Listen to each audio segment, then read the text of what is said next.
Greetings from Southern Yankee Homestead. If this is your first time, welcome. If you're a returning viewer, welcome back. Today's video I'm going to do on backhoes. Disclaimer right up front, this is going to be for any backhoe and whether it's worth it. It just so happens that I have a Kubota backhoe, but this similar topic will apply if you have a John Deere, Massey Ferguson, Mahindra, Branson, Yanmar, any other compact tractor. So this is generalized, not Kubota specific.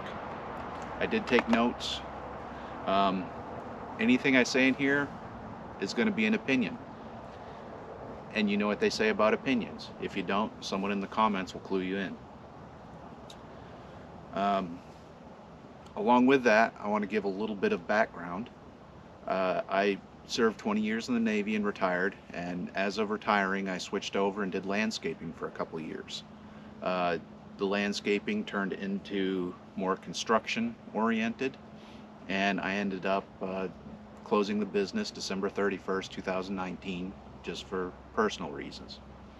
This was the last attachment I bought for my tractor.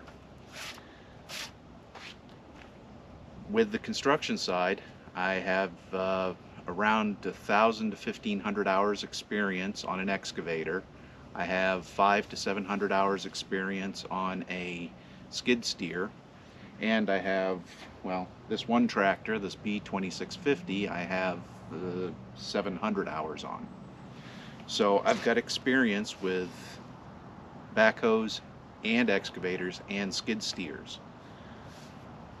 I say that because a lot of the videos that I've seen on YouTube, they talk about a backhoe and everything I see is kind of in a negative context.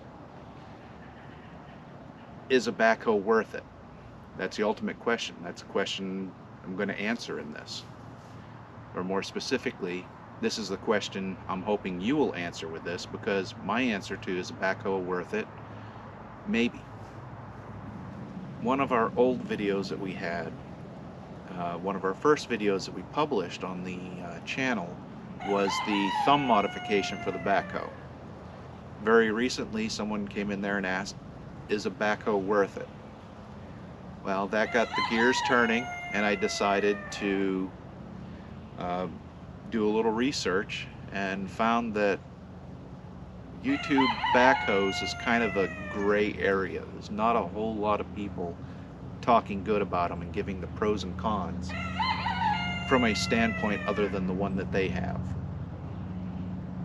So I'm hoping this video explains a little bit of the business side and a little bit of the residential side, and allows you to make the decision on whether or not a backhoe is worth it. Because any material item, its worth is determined by its user or by its owner. I have this broke down into 4 major categories. They are use, the tractor capability, cost, and a warning at the end. So the first topic, use. Backhoe versus excavator. What are you going to be doing with it? Are you going to be doing residential, like out here on our homestead? Or are you going to be doing a business? Are you going to be running a business? And with that business, what is ultimately your business model? Because depending on your business model and depending on your residency and where you're going to be using this, can determine so many factors. Are you on a 1/4 acre lot in the middle of a city? Are you on 5,000 acres in the middle of the woods? Those are going to be some of the determining factors on whether a backhoe is a viable option, if a backhoe is even warranted, or if you need to look at an excavator. When looking at a backhoe, what can you do with a backhoe? It has been said with a backhoe and a compact tractor you can do anything an excavator and a skid steer can do, just much slower. So If you're looking at doing this as a business and you're looking at a compact backhoe, what is your ultimate goal with the business? I always believed in go bigger, get more than you need, that way you can grow into it, versus getting what you need right now where you'll grow out of it, because you'll end up spending more money in the long run. So if you have a backhoe, yes, you can do stuff, but if you're doing driveway work, a backhoe may not be the most efficient use of your time and money. It's going to take you more time and more money to tear up an old driveway and put in a new one versus getting a piece of equipment, getting it knocked out, and moving on to the next job. If you're a homeowner, and like out here, we have a little over 6 acres of land and we're constantly doing improvements. This is much better than a shovel. This is not equal to an excavator, but it's much better than a shovel. With that, your property size will determine a lot too. I mentioned earlier, are you on 5,000 acres or are you on a quarter-acre lot in the city? If we're talking residential, a quarter-acre lot in the city, you're going to be better off renting if you need one, or renting an excavator or a backhoe if you need one, versus purchasing it. It is not going to be worth it at that point. If you got 5,000 acres and you're clearing fields 50 acres at a time, you're probably going to be better off with a very large excavator versus a backhoe. So take a look at what your ultimate goal is. This backhoe we have for the tractor does everything we need here, and it's going to last us for hopefully decades. It works, it's effective, and again, it's much better than a shovel. Second part, tractor capability. Some of you may already have a tractor and want to add a backhoe. Some of you may be looking at a tractor and figure, oh, I'll just add a backhoe later down the road. The second tractor I owned for the business was a BX 2370. I got one with a front end loader, but I didn't get the backhoe. Well, I decided further down the road that a backhoe in the line of work I was doing would be nice. There were times we needed to dig up old sewer lines or old water lines or put new ones in, and bringing a 6,000-pound excavator into the job was not necessarily the most time efficient. Purchasing one definitely wasn't cost efficient at that time. Well, the BX 2370, you can't add a backhoe to it. I don't know if the John Deere 10 series or the equivalent of any other brand, if you can or not, but the 2370, you could not add a backhoe to it. If you wanted a backhoe, you had to start with a 23S or a 25S, I think, at that time, because it had a different frame and subframe on it to support the weight of the backhoe. So when I upgraded, I went with a tractor that I knew could take a backhoe, and I went one step above it. A B2601 can take a backhoe. I think it's a BH66 backhoe, but don't quote me on that. Meanwhile, the B2650 that I got takes a BH77 backhoe, which is actually used on, well, now the LX series tractors, as well as the L series Kubotas, up to, I think, a 45 horse. Above a 45 horse, they change it, I believe it goes to a BH92. So I intentionally bought the B2650 so that I could get the bigger backhoe that goes with it. So your tractor capability, is your tractor even capable? Is it capable of what you want? I can actually see with some of our plans we have in the future where a 7-foot reach is not going to be enough. This is well into the future, but at that point I'll probably have to rent something bigger that I'll be digging those holes with. Along with that, your size affects your speed. The smaller tractors are going to be slower because they don't have as much reach. They don't have as much hydraulic capacity. If you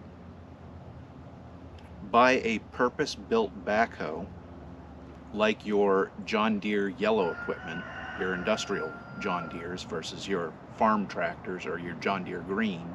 Your John Deere yellow is going to be much faster and much more efficient as a backhoe than a 10 series John Deere.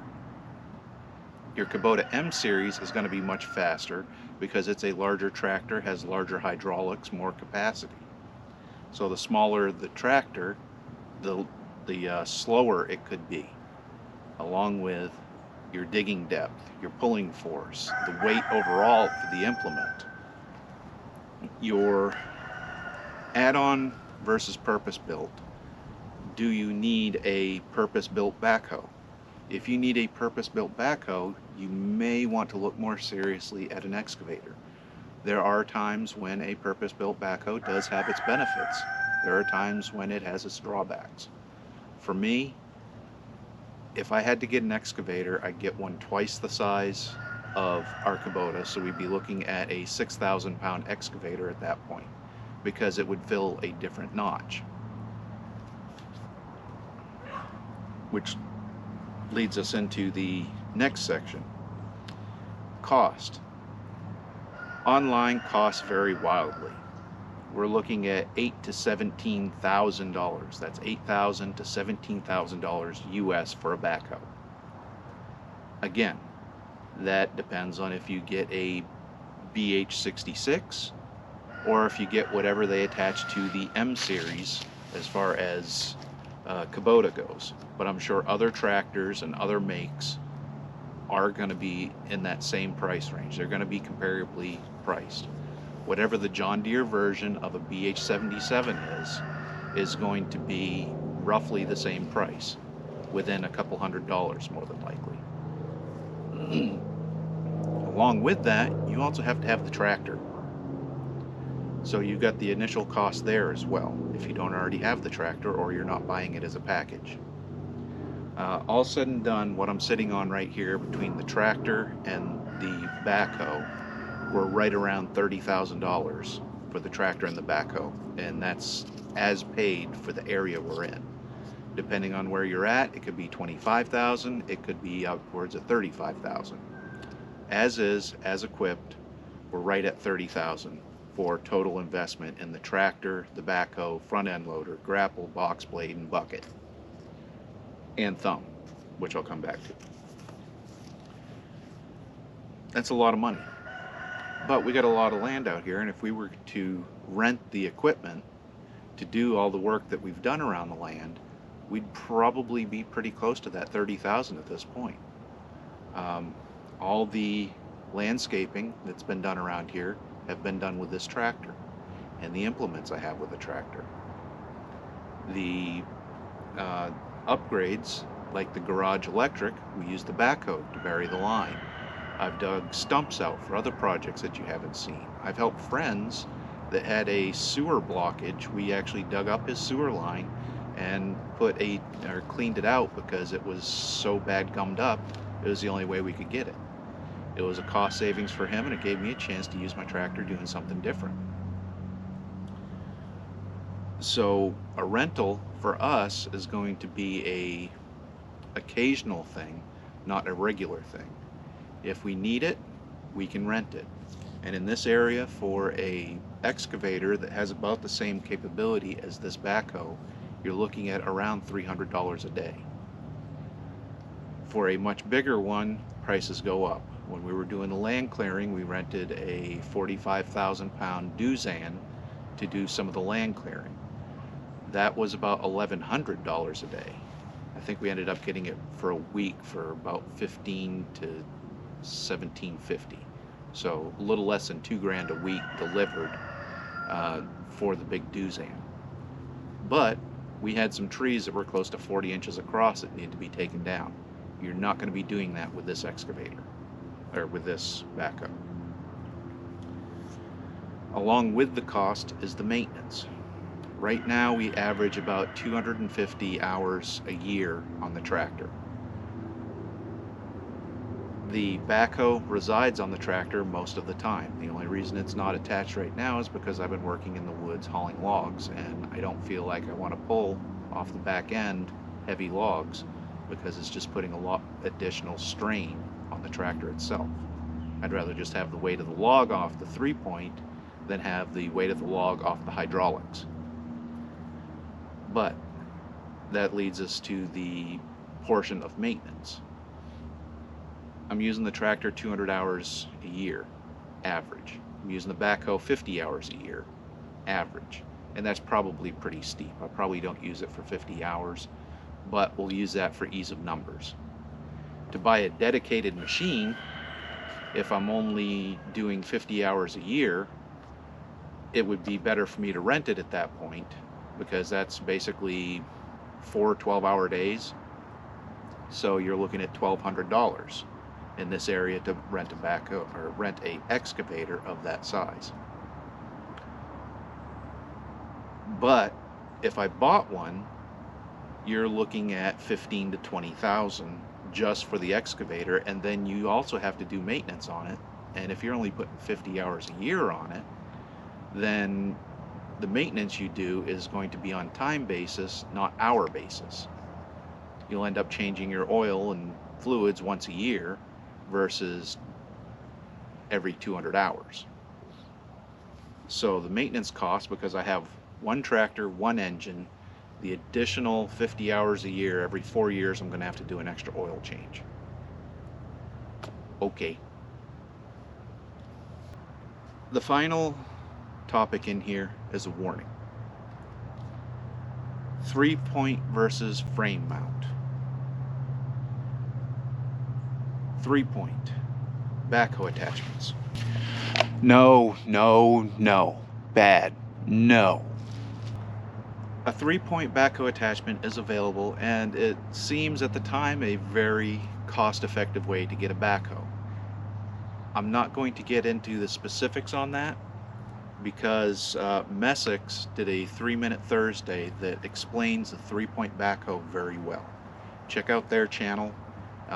They cover it very well in 3 minutes, much better than I will cover it, and they also have the experience. Another channel, which I'll leave nameless, mentioned that hitching up a backhoe is it's a pain. I won't use the words that they use, but it's not easy. Relatively speaking, hitching up this backhoe, because I have the subframe, is about as easy as hitching up some of my implements to the 3-point. In some cases, it's easier, because I don't have to hitch up one pin, back up, maneuver it, hitch up the other pin. Then I got to adjust the top link to get the top link to attach, and if there's a drive shaft, then you have to get the PTO shaft plugged in. On this tractor in particular, I can pull out 6 pins and drop the entire 3-point arms off. At that time, I hitch up 2 hydraulics, back the tractor all the way up to it, use the hydraulics to set the backhoe on it, put the pins in, put everything in the stored position, in the up position, and I'm good to go. It is not as difficult as some of the other channels make it out to seem. It is pretty well painless. It's not any different than hitching up a lot of your 3-point attachments, whether it be a rototiller, brush hog, even a box blade. If it's got a power on it from the PTO, then it's going to be about as difficult as hitching up a backhoe. Plain and simple. An additional thing, if you're looking at a backhoe, get a thumb. Whether it's some kind of funky hydraulic setup thumb, or it's a mechanical thumb like this one has, get a thumb. I prefer hydraulic thumbs because you can use them when you need them and get them out of the way. Regardless of hydraulic or manual, at some point you're going to want to lift something with the bucket. And if you are curling the bucket, it's a pain in the butt. Having that thumb down there helps you grip stuff, whether it be logs, roots, bricks. One guy mentioned he pulled an engine out of a car using his backhoe. It can come in handy. Get a thumb. And that's regardless of the brand. Get a thumb for your backhoe. Some people disagree with that, but for the cost and the occasional use you'll get out of it, if you're plucking brush, a thumb is very nice. If you're removing stumps, a thumb is very nice. It is a nice attachment to have on your attachment. and that's coming from someone that's ran excavators with hydraulic thumbs on them. I especially ordered this one with the Kubota thumb because I know how valuable a thumb can be. And if you're not using it, it folds out of the way, regardless of hydraulic or mechanical. Regrets. Do I have any regrets with buying a backhoe? No. It is a good attachment to have. I've used it a lot. I've used it to excavate out for the garage pad. I've used it for the electric for the garage. We've buried lines, water lines under the front walkway so that our gutters drain well away from the house versus out into the front yard.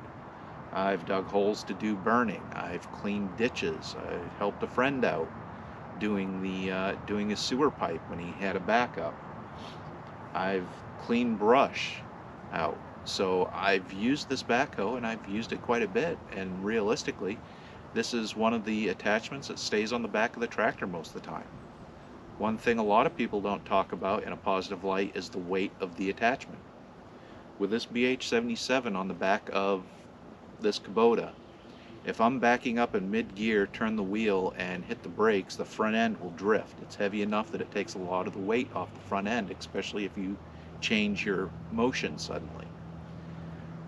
Yes, that's dangerous, but on the flip side, if I'm near the max capacity for lifting with the front end loader, I don't have to worry about lifting the back end up. So if I'm unloading a pallet of grain for the chickens or goats, using pallet forks, if I'm unloading anything really, I will have this backhoe attached because this is the biggest counterweight I have, and it works perfectly for it. With this counterweight on there, my hydraulics will stop lifting before the back tires come off the ground. So as far as I'm concerned, it's one of the safest ballasts I have. So if you have any questions, please leave it in the comments below.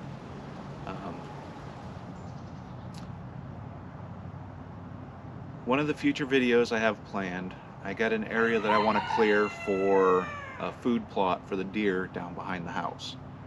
I'm contemplating doing a backhoe versus excavator. Please comment down below if that is something you would like to see. If it is, then I'll make sure that it happens as soon as the ground dries out enough where I'm not getting everything stuck and turning it into a quagmire.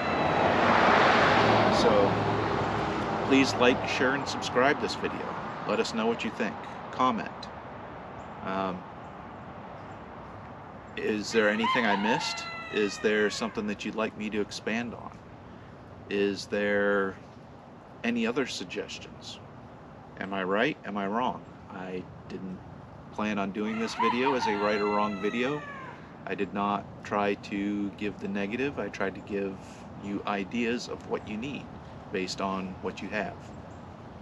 So I hope this was informative, and I hope to see you again here on the homestead real soon.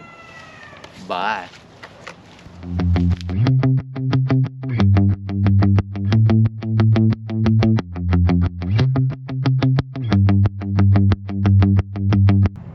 Or by its owner.